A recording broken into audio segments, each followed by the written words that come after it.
The Yankees and the Mets are not in the World Series. Are you still going to watch it? Yeah, Okay. In the World Series, who do you want to make it in the World Series? the Yankees. No, but they're not playing now.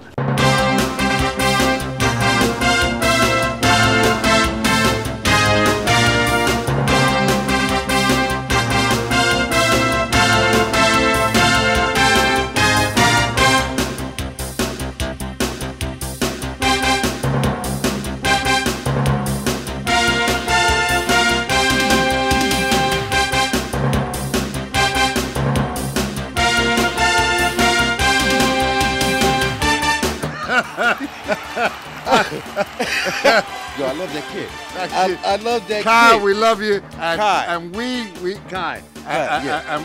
And we wanted the Yankees too. And Is he a true? That's a true Yankee fan, all the way down to the cradle. This young man, he was still the World Series. every Yankees. Yankee It's just. Yankee. Oh man. But we were yanking too, and we got on the wrong bus, and we thought we were going to be in Cleveland.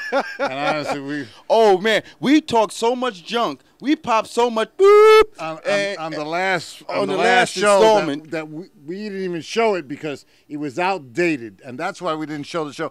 But I mean, we got a great show for you guys this week. I mean, we asked the man on the street a couple of questions, and I mean, we could talk the Yankees. It's over, but they had a great run. They had a great run, outstanding run. There's too much being made out right now about the Joe Torre story about whether or not to bring him back. I'm of the opinion, and I'm saying bring Joe Torre back. I want some consistency. That's right. Until we can bridge between him and Mattingly. Yeah, I mean, because I don't think Lazard's La Russa is the answer. And we got Larry Boa. He's a coach. We got Pena. He's a coach. Both of those gentlemen have major league experience as a manager. Please pick that up because I just tripped over my tongue. but also, I mean, we have Mattingly who's supposedly waiting in the wings. Ron Guidry was the pitching coach. I mean, I think Guidry should stay right where he is. I think he did a great job with the pitching staff. Look, the pitching staff went down in the beginning of the year. We had so many pitchers go down, and then I believe we had something like either 6 or 9 of the young guys come up and fill in starting roles in the pitching. So you really can't blame Joe on that. It was a failure of some of the ball players. And I think I got the problem solved. The What do you got? What do you got? The problem is this: is that we're bringing up these 40-year-olds and we're letting them pitch until I mean, their arm almost comes off, and that's exactly who I'm talking about. It's Clemens. I'm talking about for the Mets. I'm talking about Glavine, and you're not letting these kids. And right now, the two teams that looks like they're going to be in it are two teams with a pretty young pitching staff, and that's Cleveland. The Red Sox are still there, even though they have a couple of old timers. But Cleveland and Colorado, I mean, Colorado's on a crazy tear. Colorado is playing outstanding baseball. It's on a crazy tear. But right now, I want to touch on something that happened after the Yankees series was over. By the way, Cleveland just hit a home run, and they're up 6-0 against the Red Sox. But after the game was over, Susan Wallman went down to the Yankee clubhouse, and they were interviewing Torre, and he was like saying it was goodbye. You know, it's so long, it's almost over, and she went back to the coaches in the back room, and everybody was kind of, Yo, it was down. Tears. That was a down locker room. I listened to that game, and I heard that. Susan Wallman, and you heard this, yes, and you told me about it, and I saw it on News 1 the next morning. Susan Wallman started crying as she started, talking about it and announcing it out over the radio. And all I can say is one thing and one thing only to Susan, and that's, there's no crying in baseball. There's no crying in baseball. I mean, come on. Listen, they lost. I mean, yes. Yo, it was the last game of the series. If they kept winning, they would have kept going on. I think with her, it's an end of an era. But, I mean, what are you going to do? You have to move on. I mean. But it was an emotional time. It was really, man. And, I like that line from Tom Hanks. Mm-hmm. But for the Yankees at that point, it was a real downer. These guys have been together, and it could have been Joe's swan song. Yeah.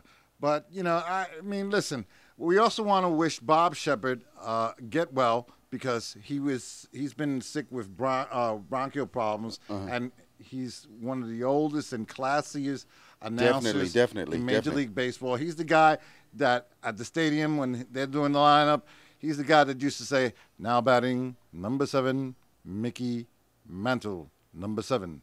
You know, so Bob, we hope you're feeling better, and we hope you get better soon, and we hope we get to see you again and hear your voice. And right now we're going to go to the person on the street, and our question was, our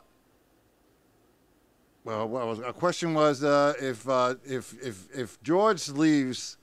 If George leaves, are they going to be better off? Are they going to be better off for it or not? Better or worse? All right. So here we go. And you know the boss hasn't been calling the shots, George. Now, you know they say he's on his way out. He's getting old. He's getting senile, and his 2 sons are going to take over. What do you think? Do you think the Yankees will be better or worse for it? The boss still calling the shots. Okay, that's the bottom line. Steinbrenner always gonna call the shots. He may give the team to his sons. He got the last word though. His money, his team. He thinks that even after the boss dies, he's going to be calling the shots. From the grave. From the grave, the boss is going to be calling the shots. So his money, his team. Okay. He's always calling the shots. It doesn't matter. Don't believe the hype. I think they'll be much better. I think they'll be better to start off with, but worse in the long run. Well, with Steinbrenner out of the picture, his kids are not going to make the same decisions he are. They don't have to spend money. They'd rather put more money in their pockets. Better. You having fun? Oh, yeah. I ain't got no popcorn this week. We got pizza. You got pizza. Anyway, Georgia, don't worry. She's sitting around. She's waiting for a slice also. But that's okay. Here comes the cat. Let's get back to our baseball stuff right now. But, you know, I mean, listen. I think maybe possibly the last guy who answered the question, or the guy before actually, answered the question was right. I think that maybe, you know, the interest won't be so much on the team, and they'll start off well, but George, as we know, back in the 70s, spared no expense on getting ball players to play for him. He got Reggie. Right? He got Reggie. Am I right? You know, and he's the one that, I mean, let's face it.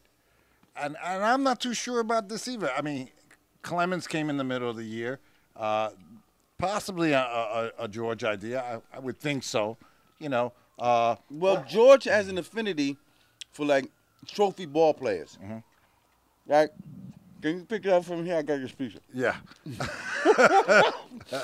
but George bankrolled the team. I mean, let's face it. All the big salaries years, and this year, I mean, of course, we have the A-Rod situation to worry about, you know, and how much he's going to be getting, and will the 2 kids, you know, say, you know, let's lay out this money and let's lock up A-Rod to a long-term contract.